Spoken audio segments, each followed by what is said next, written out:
नमस्कार विद्यार्थी मित्रांनो, ग्लोबल ऑनलाईन स्पर्धा परीक्षा चॅनलवरती तुमचे सगळ्यांचे स्वागत आहे. तर आजच्या व्हिडिओमध्ये आपण महाराष्ट्र लॉ सीईटी परीक्षा 5 वर्ष या एक्झामसाठी सामान्य ज्ञान व चालू घडामोडी म्हणजेच general knowledge and current affairs या सेक्शनवरती काही क्वेश्चन्स बघणार आहोत. तर विद्यार्थी मित्रांनो, व्हिडिओ शेवटपर्यंत नक्की बघा. या व्हिडिओचा तुमच्या एक्झामसाठी नक्कीच फायदा होईल अशी माझी गॅरंटी आहे.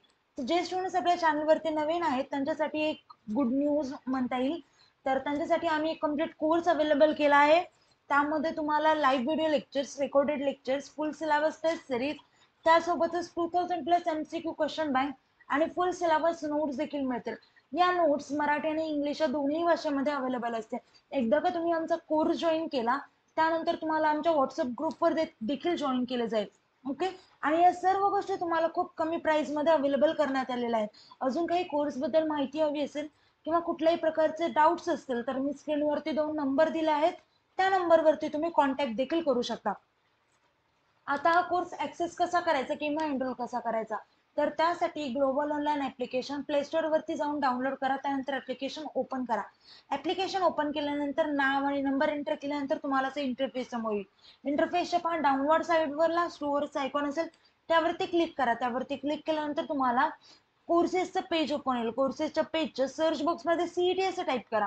सीईटी टाईप केल्यानंतर तुम्हाला 4 सीईटीचे कोर्सेस अवेलेबल होतील. त्यामधला महाराष्ट्र LLB 5 इयर्स हा कोर्स आपला असेल. तो कोर्स ओपन करा आणि तो कोर्स एनरोल करा. चला आता प्रश्नांकडे बघूया. तर पहिला प्रश्न आहे, खालीलपैकी कोणत्या वर्षी भारतातील पोलीस महासंचालकांसाठीची वार्षिक परिषद लखनौ येथे भरली होती? तर इथं पहा वेगवेगळे 4 इसवी सणांचे ऑप्शन्स आहेत. फर्स्ट आहे 2019, सेकंड आहे 2021, थर्ड आहे 2018 आणि फोर्थ आहे 2017. त्याचा करेक्ट ऑप्शन असेल ऑप्शन बी, ते म्हणजे 2021.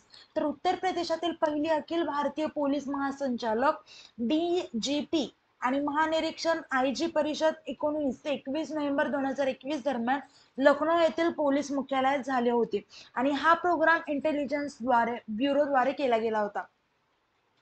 चला आता पुढचा प्रश्न पाहू. निवंकर अॅग्रो रिसर्च इन्स्टिट्यूट सातारा जिल्ह्यात कुठे आहे? इथे पहा वेगवेगळ्या सातारा जिल्ह्यातली गावांची नावं आहेत. फर्स्ट आहे फलटण, सेकंड आहे कळवण, ते थर्ड आहे मालवण आणि फोर्थ आहे शिंदे. तर याचं करेक्ट ऑप्शन असेल ऑप्शन ए, ते म्हणजे फलटण. तर विद्यार्थी मित्रांनो, निवंकर अॅग्रो रिसर्च इन्स्टिट्यूट सातारा जिल्ह्यातील फलटण येथे आहे. चला आता पुढचा प्रश्न पाहू. टॅक्स हेवन देश, कर सवलत देणारा देश असं कोणत्या देशाला ओळखलं जातं? इथे पहा वेगवेगळ्या देशांचे ऑप्शन्स आहेत. फर्स्ट आहे अमेरिका, सेकंड आहे इंग्लंड, थर्ड आहे कॅनडा आणि फोर्थ आहे मॉरिशस. त्याचं करेक्ट ऑप्शन असेल ऑप्शन डी, ते म्हणजे मॉरिशस. तर 1992 मध्ये मॉरिशस प्रत्यक्षात कर हेवन बनले आणि या मोबा कायद्याचा भाग म्हणून मॉरिशसने परदेशी संस्थांना, परदेशी खेळाडूंना, जे मॉरिशसचे नागरिक आणि रहिवासी देखील नव्हते, त्यांना मॉरिशसमध्ये संस्था स्थापन करण्यास परवानगी दिली होती. चला तर पुढचा प्रश्न पाहू. राष्ट्रीय शेअर बाजाराचा निर्देशांक डॅश डॅश आहे. इथे पहा वेगवेगळे 4 निर्देशांक आहेत. फर्स्ट आहे सेन्सेक्स, सेकंड आहे बँकेस, थर्ड आहे रोलेक्स आणि फोर्थ आहे निफ्टी. त्याचं करेक्ट ऑप्शन असेल ऑप्शन डी, ते म्हणजे निफ्टी. तर निफ्टी 50 म्हणजे 50 स्टॉक इंडेक्सचा भारतातील आणि जगभरातील गुंतवणूकदार भारतीय भांडवली बाजाराचा बॅरोमीटर म्हणून मोठ्या प्रमाणावर वापर करतात. निफ्टी 50 निर्देशांक 1996 मध्ये NSE द्वारे लॉन्च करण्यात आला होता. चला आता नेक्स्ट क्वेश्चन पाहू. बाजारातून मागे गेलेल्या किंवा बंद पडलेल्या कंपन्या कोणत्या? इथे पण वेगवेगळे 4 ऑप्शन्स आहेत कंपन्यांचे. फर्स्ट आहे नोकिया, सेकंड आहे HMD, थर्ड आहे हिंदुस्तान मोटर्स आणि फोर्थ आहे यापैकी सर्वच. त्याचं करेक्ट ऑप्शन असेल ऑप्शन डी, ते म्हणजे यापैकी सर्वच. ते विद्यार्थी मित्रांनो, जे नोकिया, HMD, हिंदुस्तान मोटर्स या सगळ्या कंपनी आहेत त्या बाजारातून मागे गेलेल्या कंपन्या आहेत. ओके. चला तर पुढचा प्रश्न पाहू. DMK या पक्षाचे संस्थापक कोण होते? इथे पहा वेगवेगळे 4 ऑप्शन्स आहेत. फर्स्ट आहे अण्णादुराई, सेकंड आहे करुणानिधी, थर्ड आहे जयललिता आणि फोर्थ आहे शशिकला. त्याचं करेक्ट ऑप्शन असेल ऑप्शन ए, ते म्हणजे अण्णादुराई. तर DMK या पक्षाचे संस्थापक अण्णादुराई हे आहेत. कॉंजीवरम नटराजन अण्णादुराई, ज्यांना पेरारिग्नार अण्णा म्हणूनही ओळखलं जातं, ते एक भारतीय राजकारणी होते ज्यांनी 1967 ते 1969 पर्यंत मद्रास राज्याचे चौथे आणि शेवटचे मुख्यमंत्री आणि तामिळनाडूचे पहिले मुख्यमंत्री म्हणून काम केले होते. चला तर पुढचा प्रश्न पाहू. नालंदा विद्यापीठाचे सध्या गुरुकुल कोण? Dash dash. तर इथे पहा वेगवेगळ्या व्यक्तींचे ऑप्शन्स आहेत. फर्स्ट आहे अमर्त्य सेन, सेकंड आहे जॉर्ज इनो, थर्ड आहे अभय कुमार सिंग आणि फोर्थ आहे यापैकी नाही. त्याचं करेक्ट ऑप्शन असेल ऑप्शन सी, ते म्हणजे अजय कुमार सिंग. तर विद्यार्थी मित्रांनो, कुलपती आणि प्रशासकीय मंडळाचे अध्यक्ष अरविंद पनगरिया हे आहेत आणि अभय कुमार सिंग हे कुलगुरू आहेत. चला तर पुढचा प्रश्न पाहू. कॅमल फेस्टिवल जानेवारी 2022 मध्ये कोठे पार पडला होता?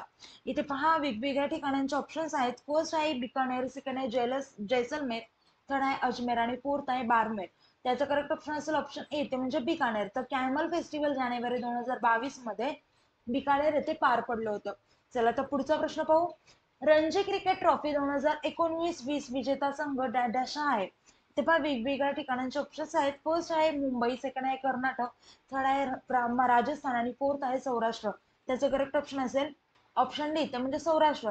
तर रणजी ट्रॉफी 2019-20 चा विजेते सौराष्ट्र होता, जो विदर्भ विरुद्ध लढला गेला होता. आणि रणजी ट्रॉफीचा हा 86वा हंगाम होता आणि फर्स्ट हंगाम 1934 मध्ये होता. त्याची पहिली आवृत्ती BCCI द्वारे प्रशासित केली जाते आणि 41 विजेतापदांसह सर्वाधिक विजय मिळवण्याचा विक्रम बॉम्बेच्या नावावर आला आहे. चला आता पुढे पाहू. बॅरेज ज्वालामुखी कोठे आहे? इथे पहा वेगवेगळे 4 ऑप्शन्स आहेत. फर्स्ट आहे लक्षद्वीप, सेकंड आहे दमण, थर्ड आहे दीप आणि फोर्थ आहे अंदमान निकोबार. त्याचं करेक्ट ऑप्शन असेल ऑप्शन डी, ते म्हणजे अंदमान निकोबार. तर विद्यार्थी मित्रांनो, बॅरेज ज्वालामुखी अंदमान निकोबार येथे आहे. चला तर पुढचा प्रश्न पाहू. कान्होजी आंग्रे यांचे स्मारक कुठे आहे? इथे पहा वेगवेगळे 4 ठिकाणांचे ऑप्शन्स आहेत. घारापुरी, सेकंड आहे अलिबाग, थर्ड आहे लोणेर आणि फोर्थ आहे उरण. त्याचं करेक्ट ऑप्शन असेल ऑप्शन बी, ते म्हणजे अलिबाग. ते कान्होजी आंग्रे यांचे स्मारक हे अलिबाग येथे आहे. ओके, चला तर पुढचा प्रश्न पाहू. माझा प्रवास हे मराठीतील पहिले प्रवास वर्णन लिहिणारे गोडसे भटजी जे कोणत्या जिल्ह्यातील होते? इथे पहा वेगवेगळे 4 जिल्हे आहेत. फर्स्ट आहे रायगड, सेकंड आहे रत्नागिरी, थर्ड आहे ठाणे आणि फोर्थ आहे पालघर. तर करेक्ट आन्सर आहे ऑप्शन ए, ते म्हणजे रायगड. तर विद्यार्थी मित्रांनो, माझा प्रवास हे मराठीतील पहिले प्रवास वर्णन लिहिणारे गोडसे भटजी हे रायगड जिल्ह्यातील होते. चला तर पुढचा प्रश्न पाहू. होम रूल चळवळी खालीलपैकी कोणाशी संबंधित आहे? इथे पहा वेगवेगळे 4 ऑप्शन्स आहेत. Annie Besant, Dadabhai Naoroji, third आहे महात्मा गांधी आणि फोर्थ आहे गोपाळ आगरकर. त्याचं करेक्ट ऑप्शन असेल ऑप्शन ए, ते म्हणजे अॅनी बेझंट. तर विद्यार्थी मित्रांनो, या चळवळीचा उद्देश भारताला स्वराज्य मिळवून देणे हा होता. त्यामुळे भारतीयांना परकीय हस्तक्षेपाशिवाय स्वतःचा कारभार चालवता येईल. 1916 मध्ये अॅनी बेझंट आणि बाळ गंगाधर टिळक यांनी ही चळवळ सुरू केली गेली होती. चला आता पुढे पाहू. नाट्यशास्त्र हा ग्रंथ खालीलपैकी कोणी लिहिला आहे? इथे पहा वेगवेगळ्या लेखकांचे नाव आहेत. फर्स्ट आहे व्यास मुनी, सेकंड आहे दुर्वासा मुनी, थर्ड आहे भरत मुनी आणि फोर्थ आहे वाल्मिकी. त्याचं करेक्ट ऑप्शन असेल ऑप्शन सी, ते म्हणजे भरत मुनी. तर नाट्यशास्त्र हा ग्रंथ भरत मुनी यांनी लिहिला होता. चला तर पुढचा प्रश्न पाहू आणि या व्हिडिओचा शेवटचा प्रश्न पाहू. पृथ्वी स्वतःभोवती गोल फिरते हा शोध प्राचीन काळी खालीलपैकी कोणत्या व्यक्तीने लावला होता? इथे पहा वेगवेगळ्या व्यक्तींचे ऑप्शन्स आहेत. फर्स्ट आहे आर्यभट्ट, सेकंड आहे गागाभट्ट, थर्ड आहे रामशास्त्री आणि फोर्थ आहे कनक ऋषी. त्याचं करेक्ट ऑप्शन आहे ऑप्शन ए, ते म्हणजे आर्यभट्ट. तर आर्यभट्ट जे की एक सुप्रसिद्ध भारतीय गणितज्ञ होते, ज्याने शून्याचा शोध लावला आणि त्यांनी पृथ्वी स्वतःच्या अक्षावर फिरते असे घोषित केले होते. त्यासोबतच चंद्रग्रहण हे पृथ्वीच्या सावलीमुळे होते आणि हा सिद्धांत देखील त्यांनी सिद्ध केला होता. तर विद्यार्थी मित्रांनो, आता व्हिडिओ इथे थांबूया. काही डाऊट्स असतील तर मला कमेंट थ्रू विचारा आणि आपण जो कोर्स लॉन्च केला आहे तो नक्कीच जॉईन करा. त्या कोर्समुळे तुम्हाला नक्कीच फायदा होईल अशी माझी गॅरंटी आहे. चला विद्यार्थी मित्रांनो, इथे व्हिडिओ इथे थांबूया. Thank you, have a nice day, bye bye.